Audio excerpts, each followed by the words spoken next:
The Alberta government pushes back on the federal gun buyback program. At least we live in a province where something is trying to be done to look after law-abiding gun owners. But does the province actually have a leg to stand on? It's symbolic. It's not substantive. Plus, a golden retriever with medical needs is abandoned in an off-leash park. With a little baggie and a note from her owners looking for somebody to take care of her. A rescue group says this highlights a growing problem with animal surrenders. And she's only 15, but she's already grasping concepts beyond her years. Scientists are able to use 3D cell cultures, and they're able to actually turn them to mimic the structure and function of actual human organs. The Calgary student competing on a global scale to explain organoids to the rest of us. CTV Calgary, local breaking news with Tara Nelson. Hello and thank you for joining us. We begin with lengthy discussions at City Hall tonight. Calgary's prolonged budget talks turn to climate funding and transit today. Money will be pulled back from energy reduction programs, and instead, safety programs and trains and buses will get a boost. Jordan Canagan has the very latest.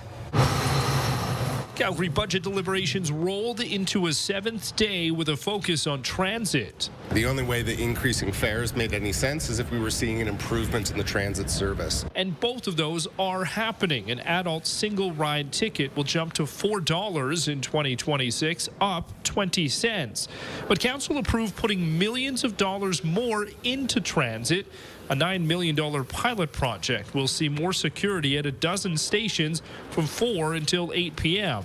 So I think it's reasonable if we're asking Calgarians to pay more for things like transit service, that increase in cost comes with a commensurate investment in terms of the safety, the affordability. And a $6 million boost next year will have more buses in service. We are as efficient as we possibly can be once this budget is implemented by making sure that all of our buses are in use at the maximum amount of time that they can possibly be. Some of the spending will be covered by cuts to climate programs. Council narrowly voting in favor of a $9 million reduction in the climate department's budget. And what we just heard in there is it's not going to affect anything to do with flood mitigation, pollinators, wildlife, anything of that sort. It's more of funding that was going towards education of Calgarians for small initiatives. You may not have heard that climate is a big concern in some other ward, but in Ward 5, Ward 3,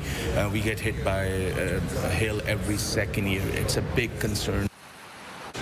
And Jordan joins us from City Hall tonight. So Jordan, what do the changes mean for next year's property taxes? Well, Tara, the marathon meeting will continue into tomorrow, but they have made significant changes. What is expected for a property tax increase next year is 1.3% for both homes and businesses. And that's a significant drop from what they entered these discussions into, which we were expecting a 5.8% increase for single-family residential homes. But they're still making decisions. In fact, in the last 10 minutes or so, they just approved nearly $100 million in spending for a Northeast athletic complex and other recreational facilities over the next several years. They also just approved $2 million to go towards more pedestrian flashing signs in each ward. So they're still making changes that they just went on their break for this evening. We won't have any final decisions on the budget or that property tax rate until they return for those discussions tomorrow afternoon. Tara? Okay, Jordan Canagan to City Hall. Jordan, thank you. The province is putting its foot down against the federal government's gun buyback program, an initiative to buy back more than 2,500 models of guns by next fall. Some Alberta gun owners are happy to see the province stepping up, but as Tyler Barrow explains, this might be more politics than policy enforcement. Robert Stewart owns dozens of firearms, including this long-range weapon, which he uses in shooting competitions. The banned model is included under the federal government's assault-style firearms compensation program. I've got a major issue with it. He also sells firearm accessories. He says since the federal government first announced the buyback program, his business income is down about 50%. People are scared buying new products just because they don't know whether more guns are going to be confiscated. Owners have until October 2026 to get rid of those guns or risk criminal charges for illegal possession of a prohibited firearm. The Alberta government is now attempting to override the federal program using the new Alberta Sovereignty Within a United Canada Act. Previously legal firearms into prohibited ones does nothing to make our streets safer. The motion calls for law enforcement agencies to decline to enforce or implement the federal gun seizure program. Alberta's government calls the federal plan unconstitutional and an attack on the rights of Albertans. The gun buyback program doesn't address the issues that Canadians are complaining about.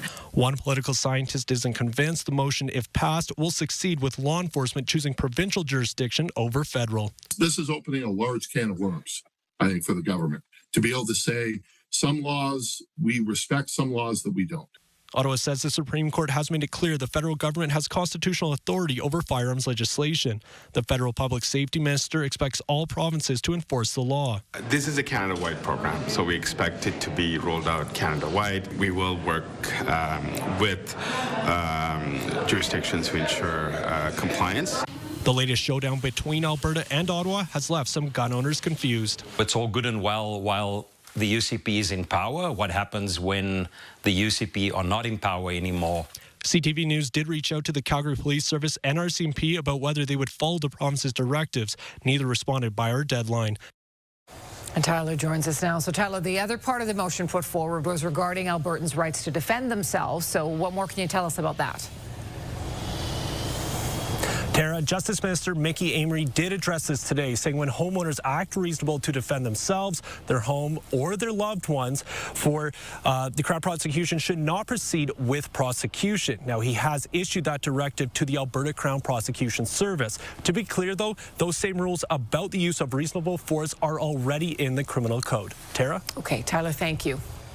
Police are investigating a shooting in the southwest last night. Just before 9 p.m., someone fired a single shot at a house on 27th Avenue in the neighborhood of South Calgary. A resident was home at the time, was not injured. Police say the shooting does not appear to be random. Support is now pouring in for a 3-year-old golden retriever with medical problems, abandoned by its owners at an Okotoks off-leash dog park over the weekend. Vets are now trying to get her ready for a new home she will be loved in. But as Tyson Fedor reports, the incident highlights a growing trend in the scarcity of shelter space for pets. The Stoffergens both work at the Southern Alberta Veterinary Emergency Hospital in Okotoks. Lauren and Allison are now fostering Rhea. She was abandoned in an Okotoks dog park tied to a post with a coat, blanket, boots, and her seizure medication. Like the natural human response to say, oh, how could somebody do that? But being a veterinarian, being in veterinary medicine, you come to learn that it's not just about the animals, the care.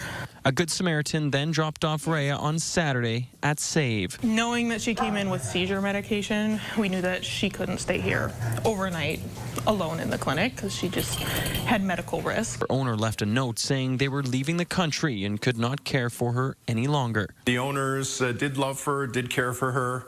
They were probably in a situation where they were, between a rock and a hard place. From what we do know, they did try to surrender her to at least 1 or 2 other rescues. Rhea has health issues and been on anxiety and seizure medication.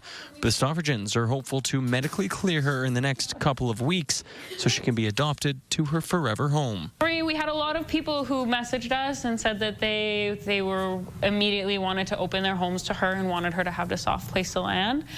And I guess she's not the only dog who's going through something like this right now. Pause for Change Rescue Foundation says there is an overpopulation issue and rescues are full. It says it receives anywhere from 50 to several hundred requests for intake weekly. Rescues in Alberta and Western Canada and whole are dealing with basically a animal welfare crisis. Tyson Fedor, CTV News, Okotoks. The Animal Rescue is calling for donations to cover food costs and vet bills and for more pet lovers to volunteer to foster pets in need. Volunteers across Calgary are rolling up their sleeves and opening up their wallets as part of Giving Tuesday. The annual campaign highlights the need to fight child hunger, support vulnerable women, and fund critical health care initiatives. Mark Villani has more on the impact and why needs continue to grow. The holiday shopping season is in full swing, following a frenzy of Black Friday sales and Cyber Monday deals. But Giving Tuesday is a reminder not everyone can afford such luxuries. Costs keep going up, wages are staying the same. The United Way notes that nearly half of Calgarians are $200 away from not being able to meet financial obligations. It's why they partnered with the Women in Need Society, along with dozens of volunteers, to pack winter gear and hygiene kits for those fleeing domestic violence or struggling to pay bills. We kind of do it in some basic steps. Number one, we make sure basic needs are met for them. Number two, we make sure that they have connection and help and support. Meanwhile, food insecurity is still an issue. Organizations like Brown Bagging for Calgary's Kids are preparing lunches for students in more than 300 local schools. Additional funding is needed to support demand. Statistics Canada would tell us that last year, 38.1% of kids, almost 4 in 10 kids, lived in a household that experienced some form of food insecurity. But what if you could buy time? That's what the Alberta Cancer Foundation is aiming to do this year by launching its Time Store at Chinook Centre.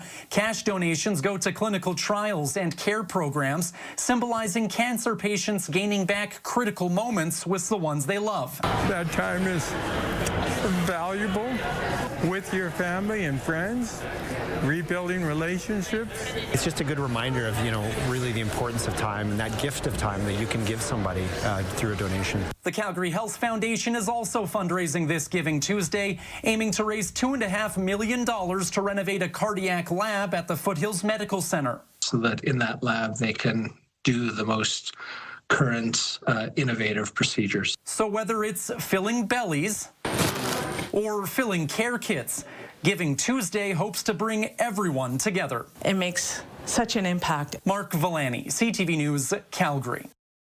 And for more information on this year's Giving Tuesday campaign and fundraising events, you can go to our website, ctvnewscalgary.ca.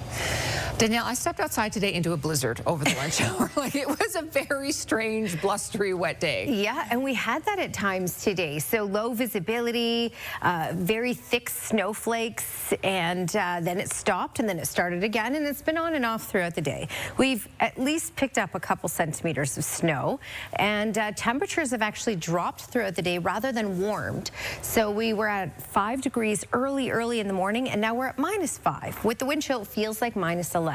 Looking at the next 24 hours, on and off snowfall is possible up until about 6 o'clock tomorrow morning. And then some cloud cover will hover around for tomorrow at times.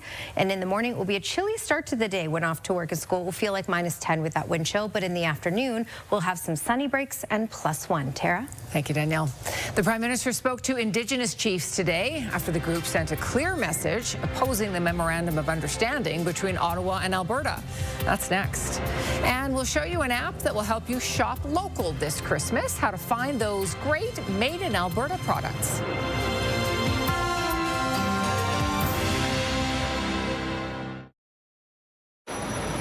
Firefighters responded to a blaze in the alley between Stephen Avenue and 9th Avenue Southwest this morning. Flames had spread to the attic of the retail store. Fire crews made sure the fire didn't spread to any neighboring businesses. No one was hurt. Assembly of First Nations chiefs have unanimously passed an emergency resolution demanding a withdrawal of the new pipeline deal between Ottawa and Alberta. Prime Minister Mark Carney told the gathering that Indigenous groups will be consulted before any project goes ahead. Abigail Beeman reports. Do you respect the direction of the rights and title holders? A chance for First Nations to hear from the Prime Minister and ask a few questions. I look forward to that meeting at the earliest opportunity. Mark Carney says he will meet with coastal BC First Nations chiefs, staunchly opposed to the new MOU between Alberta and Ottawa that sets the stage for a new pipeline. He also committed to a First Ministers meeting with First Nations in the new year. Under the leadership of the Minister of Indigenous Services, this government intends to introduce water legislation in the spring of 2026. Key on the day one agenda, an emergency resolution to keep the oil tanker ban and a call to scrap the new MOU. This resolution has been accepted. It passed unanimously. First Nations in Canada are feeling overwhelmed, that they're feeling as though the duty to consult is being undermined. Merle Alexander is representing 2 coastal BC First Nations. There also is a real pushback against this regression on environmental and climate change policies. Canada can create all the MOUs, project offices, advisory groups that they want, but chiefs are united. When it comes to approving large national projects on First Nations lands, there will not be getting around rights holders. It's a message not just coming from BC, but chiefs across the country. We've had enough of being excluded, and there's going to be trillions of dollars going to be extracted over the next 10 to 100 years, and for First Nations to get chump change, it's not going to happen. The Special Chiefs Assembly continues here until Thursday. Also on the agenda, a plenary session about the Major Projects Office and Indigenous Advisory Committee. Abigail Beeman, CTV News, Ottawa. The clean drinking water legislation promised by Carney, now set for the spring, was originally promised for this fall. Stampede Park will become home for AgSphere, a new hub that will bring together agriculture, technology, and food. There's just incredible potential for Canada, and especially with all the trade disruptions that have occurred now, our ability to increase our efficiency, create jobs, and really feed the planet, this is a great time for this to occur. The Opportunity Calgary Investment Fund is putting $2.75 million into the hub. The hope is to work with local companies in the agri-food business and create jobs for students and for professionals who are reskilling and moving into new careers. It's estimated Canada will have a shortage of 100,000 workers in the agriculture industry by 2030. This is CTV News, Calgary. Let's bring Danielle back in now as we look ahead to our 5-day forecast and see if there's any more snow in there. There's a little bit of snow in there, yeah. So Friday will be much like it was today. But we are looking at mild temperatures for the work week. At least. It chills for the weekend. I'll show you that in the long range in just a moment. Right now, speaking of chilly, it feels like -10 with the wind chill in Calgary. Claresholm feels like -6, Pincher Creek as well. Lethbridge just sitting at that freezing mark, so we don't count wind chill until it's below freezing. And Medicine Hat feels more like -13. So it's chilly out there right now, absolutely. But tomorrow afternoon will be much warmer. Was a gusty day today, 70 km/h gusts, Pincher Creek and Lethbridge. This will continue for tomorrow as well. So 80 km/h gusts possible in Pincher Creek and 70 once again for Lethbridge. It should be quieter though with regards to the wind, at least for Calgary, Brooks, Medicine Hat and Drumheller tomorrow. So anywhere from 20 to 25 km/h winds. So a tamer wind day for Calgary and surrounding areas. Okay, this is a look at the radar and satellite over the last 3 hours, and you can see we still have that snow filtering down. Again, it was this band that we were looking at really from along QE2, Highway 2 down into the Lethbridge area, and that's what really did materialize throughout the day today. Many communities picked up 1 to 3 centimeters. Some localized areas will likely, by the time this is all said and done, maybe see a little more than that. This will continue on and off in that same concentrated area down QE2, Calgary, Highway 2 to Lethbridge, really until about 6 o'clock tomorrow morning. This is a look at 6:30, and you can see by that point it's just some cloud cover hanging around. And then that will break apart as we go throughout the rest of the day tomorrow. So some sunny breaks certainly possible. Temperatures will climb. We'll have winds out of the west. Again, calm winds for Calgary, much gustier south of Calgary, but that will get us above the freezing mark. Our next snow event, well, we could see a little bit Thursday morning, as you can see here, but it's a smaller chance of seeing that in the city Thursday morning. A greater chance of seeing snowfall on Friday, another 1 to 3 centimeters, much like today. All right, so longer range forecast. 1 degree for tomorrow. Again, small chance of flurries right up until about 6:30 in the morning, and then things really start to clear out. 4 degrees is our high for Thursday. That will be our toasty day of the next 5 days. Small chance of some early morning flurries on Thursday, and then a greater chance of getting some snowfall once again on Friday, 1 to 3 centimeters. It will also drop our temperatures. -4 is the high for Friday, -8 by Saturday. All right, today is Giving Tuesday, and thanks to some very, very generous supporters of Fear is Not Love, cash donations made today to Toy Mountain will be matched dollar for dollar, up to $75,000. So far, we've collected 1,380 toys, and the combined value of cash and toys now sits out over $126,000. Wow. You can make that doubly financial if you go to ctvcalgary.ca and make a cash donation. A new app is available that helps you shop local. It finds products that are made in Alberta this holiday season. Sasha Petromala reports.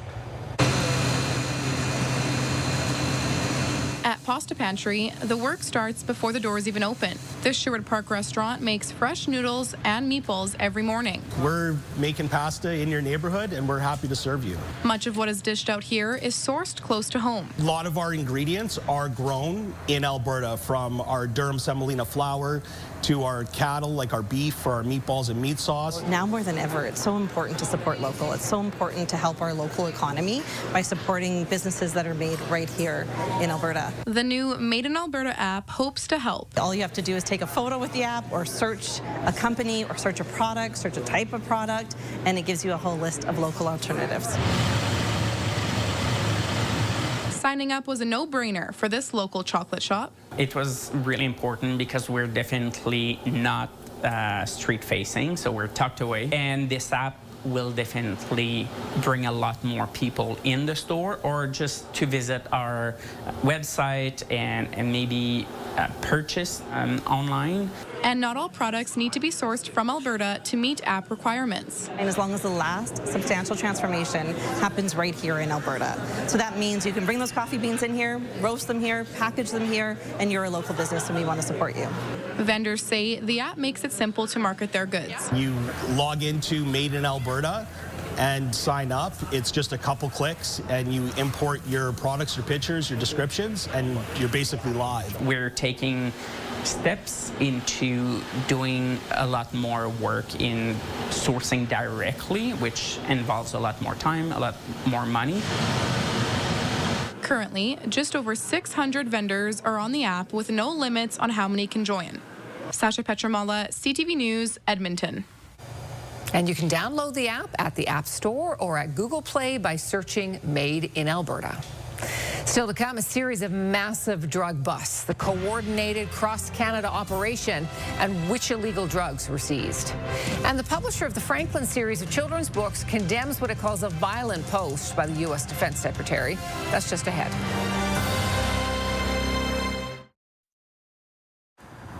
A semi flipped on southbound Stony Trail near Glenmore Trail just after 8 o'clock last night. Emergency crews took one adult to Foothills Hospital in serious but non-life-threatening condition. Alberta's Privacy Commissioner is raising concerns about the province adding health care numbers to driver's licenses. In a letter to the government, Diane McLeod says it will increase the risk of fraud. She says personal health numbers are a sought-after commodity on the dark web because of our publicly funded health care system. The province says adding health care numbers and citizenship to driver's licenses will make it more convenient for Albertans. A joint strike force involving more than 100 police agencies in Canada has resulted in record seizures of fentanyl over several months. The raids include arrests here in Calgary. It's action forced on Canada by the Trump administration, but it reveals massive amounts of drugs being trafficked in Canada, not across borders. CTV's Judy Trin reports. These investigations took place on opposite ends of our province. For months, police across Canada, in big cities and small towns, have been targeting organized crime. We did find this group had certain photos or emblems. Between May and October, a joint strike force of more than 100 police agencies focused on taking illegal fentanyl off the streets. Police seized 386 kilograms of fentanyl, more than 1,700 kilograms of methamphetamine, and nearly 6,000 kilograms of cocaine, along with more than $13 million in cash. There's some big players here, and there's some smaller departments, but it's a real shining example of the feds, the provinces, and municipal agencies all working together. A chunk of fentanyl there. This is the second time that a national effort was coordinated by the RCMP to target deadly opioids after Donald Trump accused Canada of not doing enough to stem the flow of fentanyl across the border earlier this year. Canada's a very bad abuser. The RCMP say more than 8,000 arrests and charges were laid involving 200 organized crime groups. Despite the record quantities of seizures, investigators say fentanyl is being trafficked for domestic use, not being exported. The source is not each other. The source is from external countries, external regions. So fentanyl is not going certainly from Canada to the U.S. The RCMP say China continues to be the biggest source of precursor chemicals that go into the making of illegal fentanyl. In the near future, the Mounties plan to target ports, rail yards, and airports, along with drugs that are sent through the mail. Judy Trin, CTV News, Ottawa. The publisher of Canada's Franklin the Turtle books is condemning an online post by the U.S. Defense Secretary. An AI-manipulated image posted by Pete Hegseth yesterday is a mock cover of a Franklin book titled Franklin Targets Narco-Terrorists with the caption, "For your Christmas wish list." It shows the character firing a weapon from a helicopter at one of 3 boats carrying packages. It appears to be in reference to American military strikes against suspected drug smuggling vessels in the Caribbean Sea and Eastern Pacific Ocean. The publisher, Kids Can Press, responded with a statement saying Franklin the Turtle is a beloved Canadian icon who has inspired generations of children and stands for kindness, empathy, and inclusivity. We strongly condemn any denigrating, violent, or unauthorized use of Franklin's name or image which directly contradicts those values. A local grade 10 student is now a semifinalist in a global science competition. 5,000 kids started out, just 30 are left. You'll meet Calgary's competitor as she breaks down some very big concepts.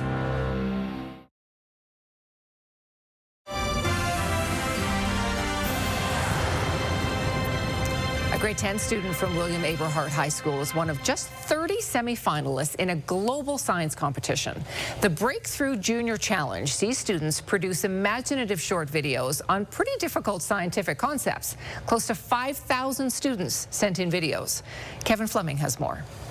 Now, we use pluripotent stem cells, shape-shifting potions that can become any tissue from the 3 germ layers. The creative video is 2 minutes long, and Annie Udofia learned about organoids after researching her mom's retinal eye surgery. Well, organoids are is a cool scientific concept where scientists are able to use 3D cell cultures, which are just stem cells from your body, and they're able to actually turn them to mimic the structure and function of actual human organs. Her video was noticed by judges in the Breakthrough Junior Challenge, a global science video contest.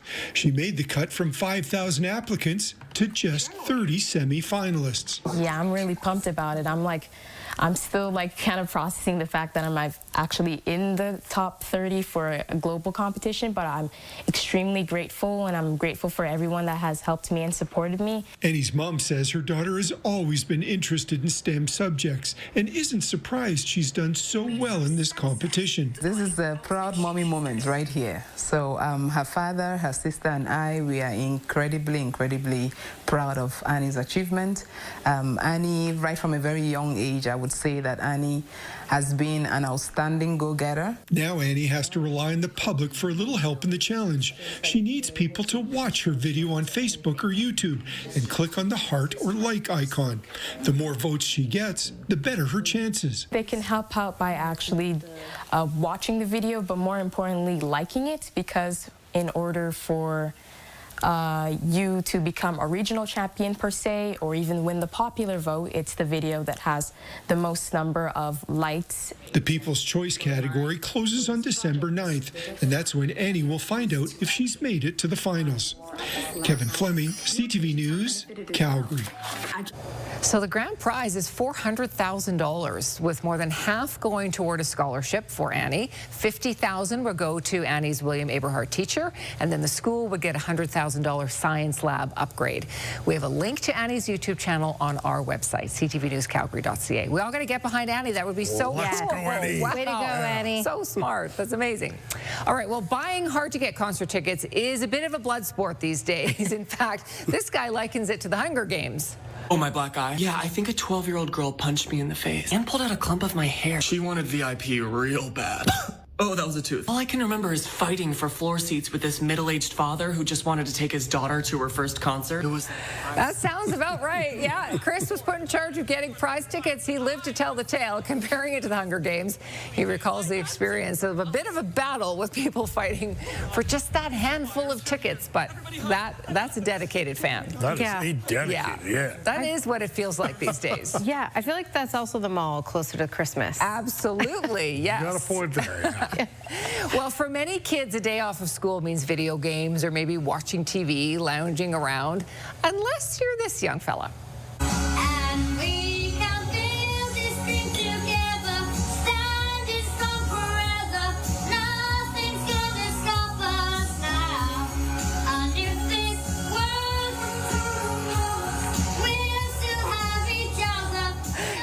Really good voice. Wow. Yes, he does. He's only good. 8, yeah. Wow. He prefers to sing and bake with his mom when school's canceled. His name's Ernie. He loves the 80s music, which is obvious. He's belting a little bit of Starship there.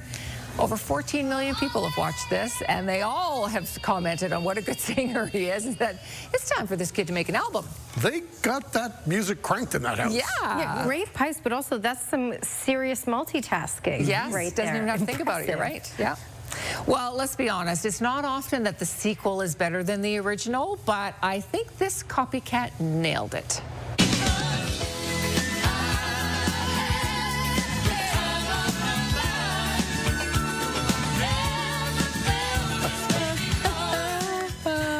Nobody puts Kitty in the corner, you guys. This is Cat Swayze doing the iconic Dirty Dancing. Patrick Swayze. I know, the perfect dance duo having the time of their lives. Isn't that awesome? I can't tell you how many times I watched this video because it just made me giggle today. Yeah, that's funny. It's ridiculous, but it's really cute. But and look how much the cat loves. I know. Cat plays along. Yeah.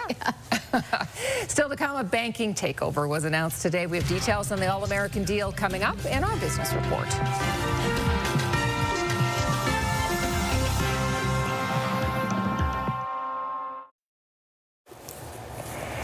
Here's your Skywatch weather camera on a snowy day. The roads are slow, they're slick. Consider this, it will be slow and slick really for much of this week, especially overnight tonight and through tomorrow. We had some melting, so there will be icy patches, already are out there. Plus, we're going to add a little more snowfall before this is totally all said and done tonight and early tomorrow morning. So just careful out there on the roads and the sidewalks. -5 is that current temperature. That's just the base temperature. It feels closer to about -10 with that wind chill. Today's high was actually +5. But that was early this morning, and then we've been dropping throughout the day rather than increasing. All right, right now it feels like -10 with that wind chill in Calgary, -6 in Claresholm and in Pincher Creek, -14 in Medicine Hat. So it's chilly for sure. Tomorrow afternoon will be quite nice and mild in most communities in southern Alberta. We're not fully done with the snowfall yet. You can see there's still more headed down from the north. Again, this is a little lighter, so it'll continually get lighter and it'll be more sporadic and isolated. But we have the potential of on and off snowfall right up until about 6:30 in the morning, and then it will really start to clear out. We'll still have some cloud cover throughout the day, but also some sunny breaks. -6 will be the base temperature in the morning when off to work and school, but -10 is what it will feel like with the wind chill. So be prepared for a cold start, but +1 in the afternoon. And in the city, we're looking at calm winds as well. That's your 24-hour forecast brought to you by Action Furnace. Fixed right or it's free. Quick look around. Kelowna, 4 degrees for tomorrow. Edmonton, still some snowfall. Rocky Mountain House, mixed precipitation. Drumheller, -4 is a high for tomorrow. Lethbridge, 0. Medicine Hat, -3. Tara? Thank you, Danielle. A dog abandoned at an Okotoks off-leash park is highlighting concerns about the scarcity of shelter space. Rhea was left with a note saying the owners were leaving the country. She was taken to an emergency vet and will be made available later for adoption. Transit fares are going up, but there will be more bus routes and peace officers at LRT stations. That was decided during budget deliberations today, which continue tonight at City Hall. And the UCP government has tabled a motion instructing municipal police forces and the RCMP not to enforce the federal buyback program affecting numerous types of assault-style firearms. Edmonton police will be testing the use of artificial intelligence on officer body-worn cameras. Starting tomorrow, cameras on up to 50 officers will use facial recognition. Police will test the camera's ability to match faces with the police database of offenders. Potential matches will be sent for human review and then confirmed by trained officers. When we look at the outstanding warrants that we have in the city, there's quite a few. And a lot of those offenses that we're going to be populating into that list are for some very serious offenses. So I think there is a lot of value to this technology if it works as we hope it will. Cameras will be tested throughout the month. No competing bids have emerged for the historic Hudson's Bay Royal Charter of 1670, clearing the way for the Thompson and Weston families to purchase that artifact. The families had planned a joint starting bid of $18 million in the auction, which is scheduled for tomorrow. With no other bidders, though, they are expected to be named the owners of the charter. The families have indicated they will donate the artifact to the Canadian Museum of History. A smaller Canadian bank is being acquired in a $1.9 billion deal. Here's BNN Bloomberg's Marla Fernandez. Laurentian Bank is being sold to Fairstone Bank for just under $2 billion. Fairstone is an alternative mortgage lender. It will pay a 20% premium to Laurentian shareholders to buy the bank's commercial lending unit. And National Bank is acquiring Laurentian's retail and small business assets. The news today swept Laurentian shares up over 18%. Here are the closing numbers for the day. The Canadian dollar is down to 71.54. West Texas Intermediate crude is down to 58.64. Western Canadian Select is up to 46.24. And the TSX lost another 52 points today, ending the day at 31,049. Those are your business headlines. I'm Marilla Fernandez. An animal unique to Canada is making a comeback, thanks in part to the Calgary Zoo's conservation program. The Vancouver Island marmot population was below 24 at one point. It is now over 400. Andy Garland reports. Sibling rivalry is a part of growing up for these two Vancouver Island marmots. They're really rambunctious. They're a lot of fun to watch in the wild, and then they'll stop and they'll go and they'll boop noses, which is a pair bonding activity. They're two of 427 Vancouver Island marmots that are in the wild today. The early recovery plans that were drafted, 400 was the dream, right? That was sort of the initial kind of target. That was the goal. It's taken the Marmot Recovery Foundation more than 2 decades to reach the 400 milestone. The perspective that we try and take is, when we started this program, we could find 22. That was how many marmots we had left in the wild. The foundation says that the most effective and strongest tool for population growth has been the captive breeding program they do, alongside the Calgary Zoo's Wilder Institute, as well as the Toronto Zoo. It's important to recognize that when a population gets down to so few individuals out in the wild, it's really unlikely that they're going to recover without human intervention. It's unbelievable. Without the efforts of all of the partners and without ex situ breeding for release into the wild, I can almost guarantee you that the Vancouver Island marmot would be extinct. Even though they're seeing good reproduction numbers, all parties agree the marmots are not out of the woods yet, and more work still needs to be done. Pups surviving to adulthood, I think we still have a bit of work left to go on that front. The other thing we want to see is good dispersal. So marmots moving around between colonies. The foundation adds that all the work being done to bring back the Vancouver Island marmot from the brink of extinction is all because of donations from Canadians wanting to see this made-in-Canada species thrive. Andy Garland, CTV News. The Southeast Calgary Homeowners Association is dealing with a flood at its facility. The Mahogany Beach Club is closed until further notice while cleanup and safety inspections continue. Firefighters responded at 7:30 this morning and found extensive flooding throughout the building, including water 1 foot deep in the basement. A drop-down ceiling in the area had collapsed. Firefighters shut off the water supply, but the cause has not yet been determined. It was an all-Calgary final, and the Ernest Manning Griffins are provincial football champs. Glenn has that story for us next.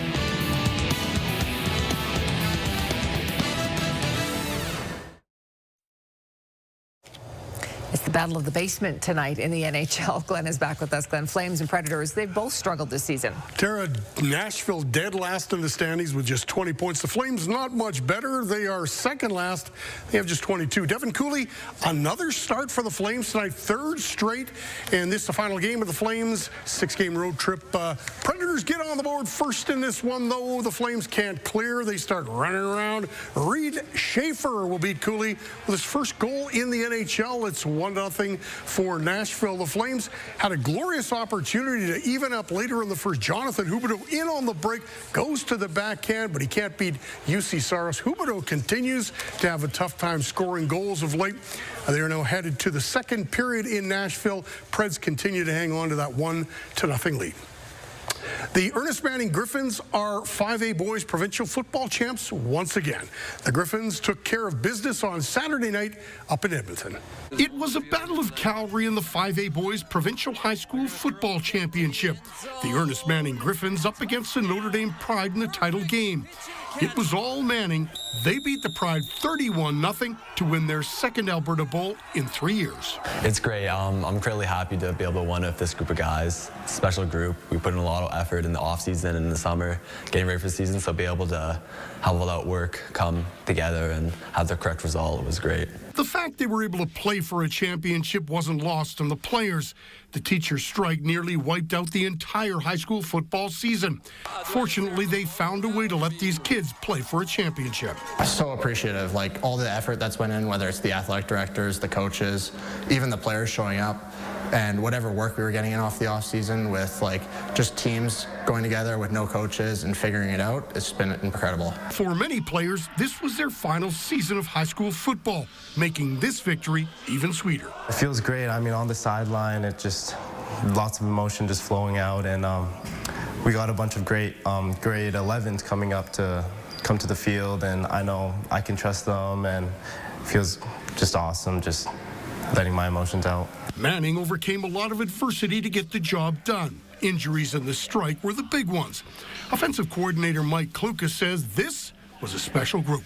I'm so happy for them. I wanted it for them so bad, and I know how much they wanted it. And I've been around a lot of sports locker rooms, been lucky to in kind of my career playing and as a coach, and I think that was one of the happiest locker rooms I've ever been a part of after that. So you really saw what it meant to the players, our staff, and just our school, and I'm very, very proud of them. One more note, John Hufnagel is leaving the Calgary Stampeders. Dave Naylor is reporting Hufnagel's going to join the Toronto Argonauts in a senior advisory role. Boy, he did so many good things here in Calgary with the Stampeders. He'll be missed. Yeah. Thank you, Glenn. All right, final word to Danielle. Okay, so we're done with the snow temporarily by about 6 o'clock in the morning. So it'll be on and off till 6, and then tomorrow a mix of sun and cloud, and in the afternoon a high of 1. But it will be cold to start with a wind chill of -10 when off to work and school, so be prepared for a cold morning. Then 4 degrees and pretty quiet on Thursday, other than maybe a couple snowflakes really, really early in the morning. Our next snowfall is Friday, when we're looking at another 1 to 3 centimeters of snow. That's your Action Furnace 5-day forecast.